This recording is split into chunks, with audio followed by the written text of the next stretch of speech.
raro es que trae una comandante. ¿Qué es eso? ¿Qué distancia más o menos lo tenías, Telles? A ver, avisado, es como... Ahí van más, siguen más atrás. Son 10, 11 objetos. Son muchos objetos. ¿Qué es eso, Dios mío? Ahí se van a ver bien. Y van a una velocidad, pero 11. Nosotros no sabemos qué estamos haciendo, son unos objetos nada luminosos que vienen a la misma altura que nosotros. Nosotros no tenemos a esta distancia. ¿Por qué nos vienen siguiendo? Carajo, tendremos la capacidad. Columbia, this is Houston, AOS, over. Tendremos la capacidad de comunicarnos con una vida con la que no compartimos ninguna similitud. ¿Qué carajos hay allá afuera?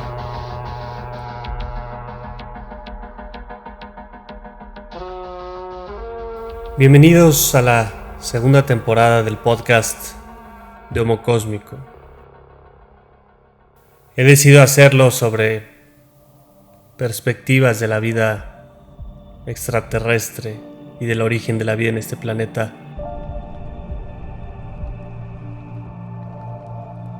Porque ustedes lo eligieron. En este podcast, en esta temporada, vamos a hablar sobre las probabilidades de que exista vida en otros planetas, vida inteligente. Vamos a hablar sobre la paradoja de Fermi, de Enrico Fermi, sobre la ecuación de Drake. Vamos a hablar sobre los testimonios que existen en el disclosureproject.org, dados por astronautas, funcionarios del gobierno, incluidos algunos presidentes de Estados Unidos y de la Central de Inteligencia de Estados Unidos. Y vamos a platicar sobre las implicaciones que tendría para la historia del universo y de la vida en la Tierra el hecho de que estas descripciones clásicas de los alienígenas, de los extraterrestres, fueran verdaderas. Y finalmente vamos a intentar responder la paradoja de Fermi, que lo que hace es preguntarse ¿por qué, si es tan probable que exista la vida extraterrestre inteligente, no hemos tenido noticias de ellos? A todos nos gusta voltear a ver las estrellas y pensar sobre todo lo que puede haber allá afuera. Es difícil tratar de concebir la inmensidad de ese espacio y la lejanía que existe entre cada uno de esos puntos y nosotros, y entre cada uno de esos puntos entre ellos. Son distancias que se miden en años luz, es decir, en el espacio recorrido por un cuerpo durante un año yendo a la velocidad de la luz. Pero incluso la velocidad de la luz es difícil, si no es que imposible de concebir por nuestras mentes humanas. 300.000 kilómetros por segundo. ¿Cuánto es 300.000 kilómetros? Sabemos que del Sol a la Tierra la luz tarda en llegar 8 minutos. ¿Pero qué significa eso? No podemos imaginarlo. Podemos ver el Sol durante el día, podemos ver la Luna y tratar de imaginar qué tan grandes son. Pero esas dimensiones no caben ni siquiera en nuestra imaginación. Los millones de kilómetros que hay entre el Sol y la Luna y nosotros significan poco para nuestras mentes. Podemos medirlas, pero no las podemos concebir. Y aún así, en una noche despejada, cuando no hay nubes y cuando la luz de las ciudades nos lo permite, podemos ver las estrellas y pasar de una estrella a otra con nuestros ojos en una fracción de segundo. A veces escuchamos hablar de la hipergigante roja, la Canis Majoris, de un radio 2000 veces mayor al del Sol. Y aunque son enormes, es difícil realmente de concebir ese tamaño, incluso cuando nos ayudan los videos de YouTube en los que vemos los planetas, las estrellas y los hoyos negros a escala. Todavía es mucho más difícil concebir el tamaño de nuestra galaxia, en la que habitan más de 250 miles de millones de estrellas. Nuestra galaxia tiene un diámetro de lado a lado de 102 años luz. Es decir, si fuéramos a la velocidad de la luz de un extremo de la galaxia al otro, tardaremos 102 años en llegar. Un año galáctico para nuestro Sol, es decir, el tiempo que tarda en dar la vuelta a nuestro Sol, a la galaxia, como nosotros damos la vuelta al Sol en 365 días, dura 203 millones de años. Lo que significa que hace un año galáctico la Tierra estaba pasando por el periodo Jurásico, por la hegemonía de los grandes dinosaurios y por la escisión de Pangea, el continente que estudiamos cuando éramos pequeños, antes de que los continentes se separaran. Eso es un año galáctico, mucho tiempo para nosotros, un solo año para el Sol. Ahora bien, existen 200.000 millones de galaxias en el universo conocido. Algunas más grandes que la nuestra, otras más pequeñas, y eso es solamente el universo observable. Cuando tratamos de imaginar esta inmensidad de nuestro universo, necesariamente surge la pregunta: ¿qué carajos hay allá afuera?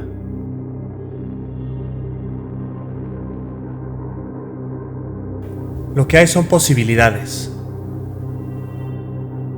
Un número infinito de posibilidades. Sobra decir que existen miles de millones de planetas que en esta o en otras galaxias tienen las condiciones necesarias para que surja la vida. Pero eso es solo la vida como la conocemos aquí en la Tierra. Vida similar a la Tierra en planetas similares. ¿Qué otros tipos de vida habrán que no dependen de condiciones como las que existen en la Tierra? Los científicos últimamente han logrado ver planetas similares a la Tierra, en estrellas lejanas. Van alrededor de 2000 y cada vez se acelera el ritmo con los que los descubren. Es difícil ver los planetas y estudiarlos por la intensidad de las estrellas en torno a las que giran. Pero independientemente de que los logremos ver con nuestros telescopios, sabemos que ahí están. ¿En cuántos de estos planetas similares al nuestro habrá vida similar a la nuestra? ¿Y en cuántos planetas habrá vida completamente diferente a la nuestra, con la que no compartamos ni siquiera los fundamentos de proteínas de nuestro ADN sobre los que ha evolucionado la vida aquí? Y no me refiero a que no compartamos similitudes en nuestro ADN, sino que ni siquiera esas formas de vida dependan de una estructura similar al ADN. Entre tú y yo y un gato, es decir, entre los humanos y los gatos, hay 90% de similitudes genéticas. Entre tú y una mosca hay 61% de similitudes genéticas. Entre tú y un plátano o una lechuga hay 50% de similitudes. Es decir, en términos genéticos, eres 50% igual a un plátano. Y aún así, somos muy diferentes. Es posible imaginar una criatura con la que tengamos, no sé, por ejemplo, el 10% de similitudes genéticas. ¿Y qué tal hablar de una forma de vida inteligente con la que compartamos 0% de similitudes genéticas? No se parecería a nada que puedas imaginar, ni siquiera un pulpo con cabeza de amiba, un caracol con extremidades de dinosaurio, nada. Por más bizarro o por más creativa que sea tu imaginación o la de Salvador Dalí para imaginar algo, siendo que utilizarías para imaginarlo aquello que conoces, no tendría nada que ver con esa criatura de 0% de similitudes genéticas. Y esto suena obvio, pero es muy relevante a la hora de buscar vida allá arriba. Pues automáticamente surge una pregunta. ¿Tendremos la capacidad de reconocer la vida si la tuviéramos enfrente de nosotros? ¿Tendríamos la capacidad de comunicarnos con una vida con la que no compartimos ninguna similitud? Y si fuera inteligente, ¿cómo se manifestaría su inteligencia? Definitivamente no con un lenguaje ni con una tecnología parecida a la nuestra. ¿De qué manera entonces? Es inimaginable. Tal vez podríamos estar frente a una inteligencia como la de un dios y ni siquiera darnos cuenta. Como cuando una hormiga te voltea a ver y no tiene idea de lo que eres capaz de pensar. Y eso que entre ellas y nosotros hay varias similitudes. Pero esto se puede complicar todavía más. Por ejemplo, hablemos de otro aspecto, la velocidad de la información con la que los seres perciben. Los mamíferos percibimos el tiempo a casi la misma velocidad entre nosotros y también procesamos la información casi a la misma velocidad. Esto significa que un día dura lo mismo para un perro y para mí, pero no para un insecto como una mosca. Una mosca percibe el tiempo de una manera mucho más acelerada que tú y yo. Por eso es tan difícil atraparla, porque para ella literalmente tú eres muy lento. Es como si un segundo tuyo, desde la perspectiva de la mosca, durara 3 o 4 segundos para ella. Ahí entra la relatividad de la percepción del tiempo. Por ejemplo, para un microorganismo, un segundo nuestro puede ser percibido por aquel microorganismo como varios minutos, horas o inclusive días. Si tú fueras del tamaño de un microorganismo y voltearas a ver un humano, lo verías moverse increíblemente lento, como una nube o como un planeta en el firmamento. En el otro extremo, los árboles perciben el tiempo de una manera muy lenta, los árboles y las plantas. Si un árbol tuviera ojos, te vería a ti moverte increíblemente rápido, como tú ves las alas de una mosca o las alas de un colibrí. Un día, el equivalente a un día para nosotros puede ser percibido por un árbol en un equivalente a unos minutos. Por eso cuando ves secuencias de tiempo aceleradas de una flor en su momento de florecer o de buscar el sol, parece que tiene vida y que se mueve como un animal. Pues es que se mueven como un animal y tienen vida. Solo que nosotros percibimos el tiempo en un contexto muy distinto al de ellos. ¿Y esto por qué es relevante? Porque imagina que en algún planeta existe una inteligencia que, aunque sea increíblemente inteligente, tardara en desarrollar un solo pensamiento varios días o varios meses, o tardara en pronunciar una palabra o un saludo como hola humanos varios años. No podremos percibir esa inteligencia y esa comunicación o ese mensaje. No podremos reconocerla, ni siquiera la voltaremos a ver. Esa es una de muchas barreras cognitivas que pueden existir entre formas de vida desarrolladas desde árboles de la vida completamente distintos, en condiciones completamente distintas. ¿Qué otras barreras cognitivas pueden existir entre los alienígenas y nosotros? Volvemos a lo mismo, es difícil imaginarlo.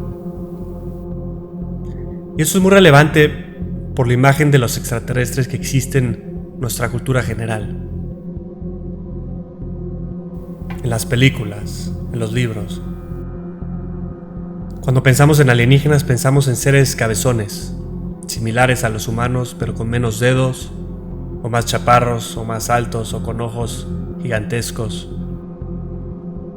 Pero siempre es esta visión de extraterrestres similares a los humanos, diferentes en algunos pequeños detalles.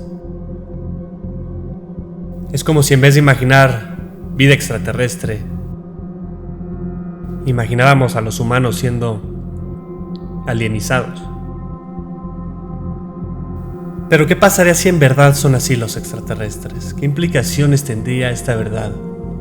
Entendiendo ahora lo que les comento de las similitudes genéticas. Creo que todos somos un poco escépticos sobre la existencia de vida extraterrestre en este planeta o sobre el contacto de humanos con seres extraterrestres. Definitivamente hay mucho engaño y mucha mentira. Pero hay gente seria que ha hablado y hay testimonios serios. Les recomiendo revisar el proyecto Revelación o Disclosure Project. Es un grupo de personas que hicieron una conferencia en la década de los 90s, en las que muchos testigos, incluyendo altos funcionarios del gobierno de Estados Unidos, Inglaterra, astronautas y generales del ejército, dieron sus testimonios. No son videos de amateurs ni testigos ocasionales. Son profesionales serios que arriesgaron su reputación y sus trabajos para dar un testimonio, y que lo hicieron porque lo consideraron necesario. Métanse a disclosureproject.org. En esa página se definen ellos a sí mismos como un proyecto de investigación que trabaja para divulgar completamente los hechos sobre los ovnis, la inteligencia extraterrestre y los sistemas de energía y propulsión avanzados. Tenemos más de 500 testigos del gobierno, del ejército y de la comunidad de inteligencia que dan testimonio de su experiencia directa, personal y de primera mano con ovnis, con extraterrestres y con tecnología extraterrestre, y el encubrimiento que mantiene esta información en secreto. Ahora voy a citar algunos de los dichos que ellos han recopilado. Por ejemplo, el del astronauta Edgar Mitchell, el sexto hombre para caminar sobre la luna. Dijo: soy un astronauta estadounidense y un científico entrenado. Por mi posición, la gente en lugares altos confía en mí, y como resultado no tengo ninguna duda de que los extraterrestres han visitado este planeta. El gobierno estadounidense y los gobiernos de todo el mundo tienen miles de archivos de avistamientos de ovnis que no se pueden explicar. Como científico es lógico que para mí, al menos algunos de estos hayan sido testigos de naves alienígenas. Como exastronauta, los militares que tienen acceso a estos archivos están más dispuestos a hablar conmigo que a las personas que consideran meras bromas. Las historias que he escuchado de estas personas, que están más altamente calificadas que yo para hablar sobre los ovnis, no me dejan ninguna duda de que los extraterrestres ya han visitado la Tierra.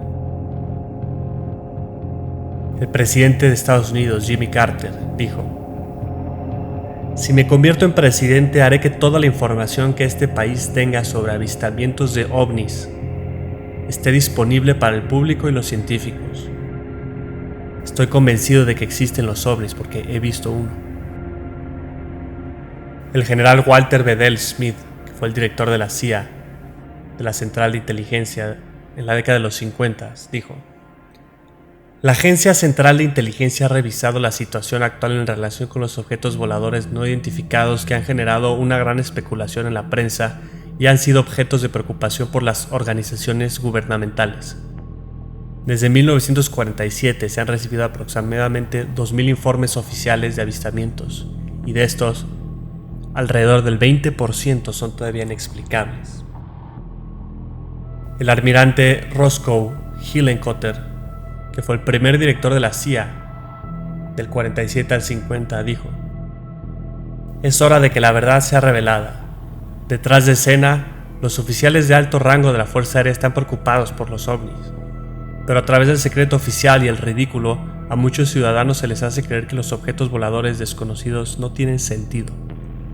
Insto a la acción inmediata del Congreso para reducir los peligros del secreto sobre los objetos voladores no identificados. Esas son todas las citas que voy a compartir aquí. Pero revisen esa página y esos documentos si quieren. Y lo comento porque estas situaciones dan lugar a dos posibilidades. La primera y obvia posibilidad es que todos ellos están mintiendo. Se pusieron de acuerdo, no han hecho contacto. Puede pasar esta posibilidad, pero es poco probable. Es poco probable porque muchos de esos testimonios son de gente muy seria, con conocimiento de primer tipo que consta en oficios del gobierno que han tenido que ser desclasificados con los años. La segunda posibilidad es que simplemente no están mintiendo. Han hecho contacto con estos seres de los que hablo, que son similares a los humanos. Ahora, regresando a lo que hablábamos, de lo que significaría que estos extraterrestres sean efectivamente como la cultura popular los retrata y como algunos de los testimonios de estas personas los describen, surge una pregunta. ¿Por qué? ¿Por qué son tan similares a nosotros? ¿Por qué? Y solo se pueden dar dos respuestas a esta pregunta. La primera es que sea una coincidencia. Una coincidencia que consiste en que donde quiera que esos seres hayan evolucionado, por una coincidencia extremadamente improbable, el árbol de la vida haya llegado al mismo lugar allá que acá, y haya generado una criatura que camina en dos piernas, tiene dos brazos, tiene dedos, una cabeza y una mente como la nuestra, con un proceso cognitivo similar al nuestro, y una capacidad de procesar la información similar a la nuestra. ¿Cuáles son las posibilidades, las probabilidades de esto? Verdaderamente son muy escasas, lo que nos lleva a la segunda. No es una coincidencia, y tanto esos extraterrestres como nosotros descendemos de un árbol genealógico en común que no surgió en la Tierra, sino en otro planeta, y que después llegó a la Tierra, lo que significa que los extraterrestres y nosotros estamos emparentados, genéticamente son nuestros familiares. Entonces, si tan solo uno de los contactos hechos con extraterrestres es real, y si se parecen, como en los testimonios, a las figuras que conocemos, entonces, dado lo infinitamente improbable que es una coincidencia genética, podemos concluir tres cosas.